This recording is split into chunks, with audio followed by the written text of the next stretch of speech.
Hey my beautiful roses! Welcome back to my channel.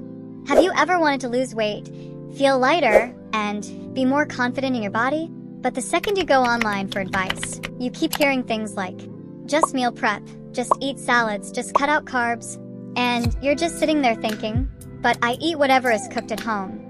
Like if your family made rice, you're eating rice. If they made pasta, you're eating pasta. If they made yam, noodles, beans, whatever it is, that's what you're eating. You are not allowed to buy your own groceries or act like a fitness influencer with a fridge full of Greek yogurt, avocado toast, and grilled chicken breast. Now roses, that is exactly why this video is so important. Because yes, you actually can lose weight while eating home-cooked meals. There's no need for you to starve or cook separate meals for yourself. You just need to be smarter with how you eat the food that is already in front of you. So in the next few minutes, I'll be giving you 7 weight loss tips that actually work without you dieting. Now grab your favorite drink and your prettiest notebook and let's get started. Tip 1. Don't eat your first bite yet. Roses, this is one of the biggest reasons why you overeat at home. And honestly, you need to fix this now. Most of the time, you've been out all day. Maybe you went to school. Maybe you were busy with chores.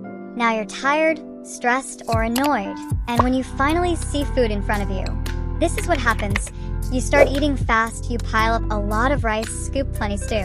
And before your body can even process what's happening, you're already so full that you can't get up. When you eat like this, your body panics and stores that food as fat, especially around your stomach. Instead, when you sit down to eat, pause for about 5 minutes first. Just sit with your family, take 3 slow breaths, sip some water, and let your body calm down a little. That tiny pause helps you stop eating in panic mode. Because when you're starving and stressed, you don't eat with your brain. You eat with your emotions. And emotional hunger always wants more. Also, stop waiting until you are desperately hungry to eat. Instead, have a small snack earlier before eating. Something simple like a banana or some nuts and water. Nothing fancy. Because when you are only a little hungry, you eat more slowly, you feel full faster, and you naturally eat less without forcing it. Tip 2. Half your plate first. I know a lot of us don't actually serve our food based on hunger. We serve our food based on the smell, cravings, and pure excitement of eating, especially when the food is so good. You tell yourself, I'll only eat a little, but somehow it turns into a lot. So instead of eating everything in your plate at once, half your meal into another plate and cover it up. Eat the one on your plate first slowly, and then give your body a little time before deciding if you need more. Because the truth is, your stomach and brain aren't texting each other instantly. It takes time for your body to catch up and say, okay, I feel full now. That's why eating one giant plate from the start can make you overeat so easily. And when you overeat, remember, your body stores it as fat, and we don't want that. Instead, after eating the food on your plate, pause for 15 minutes before going for the one you kept aside. Tip 3. Remove the extra add-ons. Roses, sometimes the issue is not even the rice or the yam we eat at home. It's the extra oil, extra sauce, extra frying. So I'm not telling you to reject your family's cooking. Please don't do that. But instead make tiny edits to it. For example, if the stew or sauce is very oily, take more of the solid part and less of the floating oil. If the meat is fried, you can blot it with tissue if you want. If there's an option between pouring extra sauce all over your food or keeping it moderate, choose the moderate. If the meal already has a lot of oil, maybe that isn't the day to also drink a soda or go for second servings. I'm not saying you should make the meal a diet food. I'm just saying remove the unnecessary extras.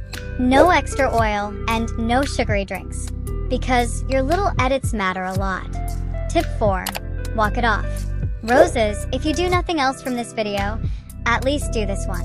I want you to do a 10-minute movement right after each meal. I'm not telling you to exercise. Just set a timer for 10 minutes and walk around. This is one of the most underrated habits ever.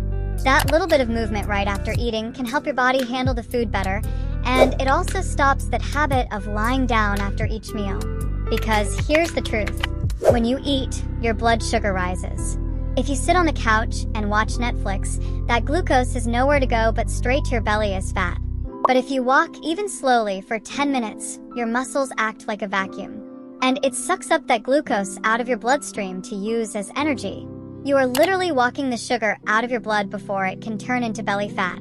You don't need to run. You don't need to change your outfit. Just put on slides, walk around your house, or even just pace in your living room while watching your show. Just 10 minutes and that's it. Tip 5. Stop over snacking. Roses, this is a huge one. A lot of you say, but I barely eat anything. Meanwhile, the real problem is the random bites, sips, and snacks that happen all day.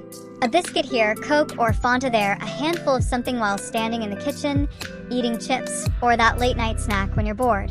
And suddenly your body is getting so much extra energy, but because there's no movement, it just sits there as fat. So here's the smarter way to snack. If you're going to snack, make it worth it. Pick something that actually fills you up, not something that disappears in 2 seconds and makes you even hungrier. Try snacks like fruit with nuts, a bowl of yogurt, boiled corn, banana, and peanut butter, or a simple sandwich. Put it on a plate so your brain can register that you're eating at the moment. Because if you don't see it, your brain will think it is endless. That one habit alone can save you from mindlessly overeating. Tip 6. Work out, even if it's just a little. Now, roses, if you really want to lose weight, you can't avoid movement forever. You don't need some crazy workouts or a 1-hour gym session, but you do need to move your body, because working out helps you burn more energy, so you can see results faster. Even just 15 to 20 minutes a day can help. You can do walking, jogging in one place, K-pop dance workouts, Pilates, or any simple workout video at home works too. The main thing is this: if you're eating whatever is cooked at home, working out helps balance things out. You can watch this video to guide you. This makes your weight loss easier, helps tone your body, and stops you from relying on food changes alone. No, it does not have to be perfect, you just need to be consistent. A short workout done every day is better than one hard workout where you quit after 2 days. Tip 7. Stop owing your sleep. Now, roses, if you are the type that sleeps less than 7 hours a night, you are fighting a losing battle. And I'm not saying this to be annoying. There is a hormone called ghrelin. It's the hunger hormone. When you're sleep deprived, your hunger hormone spikes by 15 to 20%. That means even if you ate perfectly all day, your body is chemically forcing you to feel hungry the next day. You will crave sugar and want more serving. If you truly want to lose that weight, you have to prioritize sleep. It's not just about rest. It's about controlling your appetite. And that, my beautiful roses, is how you can lose weight while eating whatever is cooked at home. You do not need to fight your family meals. You need to stop doing the little things that make those meals easier to overeat. So, don't come to dinner starving. Half your plate first. Quietly reduce the extra oil. Go for a walk after meals, stop over snacking, work out a little, and sleep more. That's how you lose weight in real life. Not by starving all day and then blaming yourself at night, or by trying to eat clean when that's not even realistic for you. So, if this video helped you, comment below. I can do this with my home food too. And don't forget to like, subscribe, and share this with a friend who keeps saying she wants to lose weight, but also lives on whatever is cooked at home. And I'll see you roses in my next video.